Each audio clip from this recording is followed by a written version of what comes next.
వంగవీటి అన్న పేరు వింటేనే పొలిటికల్గా వైబ్రేషన్స్ స్టార్ట్ అవుతాయి. అంతటి పవర్ఫుల్ పేరది. వంగవీటి రంగా కోస్తా జిల్లాలతో పాటు తెలుగునాట ఈ రోజుకి ఓ ఐకానిక్ ఫిగర్గా ఉన్నారు.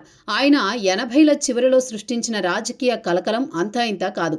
ఆయన వారసుడిగా ఉన్న వంగవీటి రాధాకృష్ణ మాత్రం గత 2 దశాబ్దాల రాజకీయ జీవితంలో పెద్దగా గ్రాఫ్ పెంచుకోలేకపోతున్నారు అని అంటున్నారు. ఇక ఆయన 20 ఏళ్ల రాజకీయ ప్రస్థానంలో గెలిచింది ఒకే ఒకసారి. అది 2004లో కాంగ్రెస్ అభ్యర్థిగా విజయవాడ తూర్పు నుంచి అని గుర్తు చేస్తున్నారు. ఇక 2009, 14లో ఆయన వరుసగా ప్రజారాజ్యం, వైసీపీ నుంచి పోటీ చేసి ఓటమి పాలయ్యారు. 2019, 24 ఎన్నికల్లో వరుసగా పోటీ చేయకుండా దూరంగా ఉన్నారు.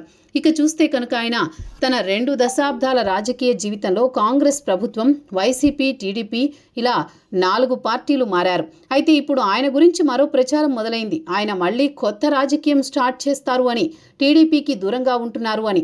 ఇక కడపలో 3 రోజుల పాటు అంగరంగ వైభవంగా సాగిన టీడీపీ మహానాడులో రాధా కనిపించలేదు అన్న చర్చ అయితే పెద్ద ఎత్తున సాగింది.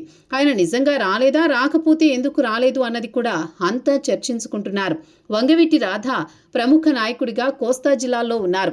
అటువంటి నాయకుడు ఎందుకు మహానాడుకు దూరంగా ఉన్నారని కూడా అంతా ఆలోచిస్తున్నారు. ఆయనకు పార్టీలో సరైన ప్రాధాన్యత దక్కలేదని అసంతృప్తితో ఉన్నారని మళ్లీ ప్రచారం మొదలైంది.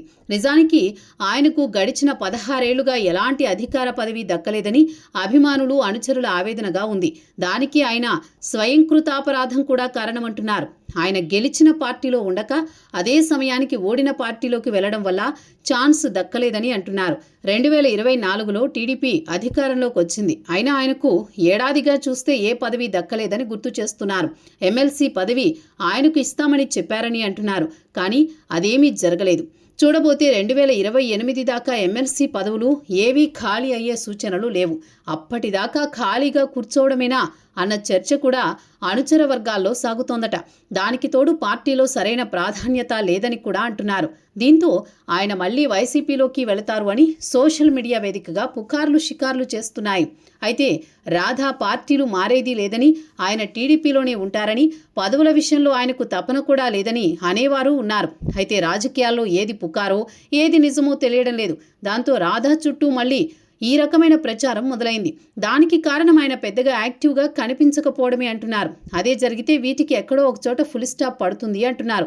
చూడాలి మరి రాధా రాజకీయ జీవితం ఏ మలుపు తిరుగుతుందో, ఆయన చురుకైన పాత్రతో మళ్ళీ జనంలోకి ఏ విధంగా వస్తారో అంటున్నారు అంతా.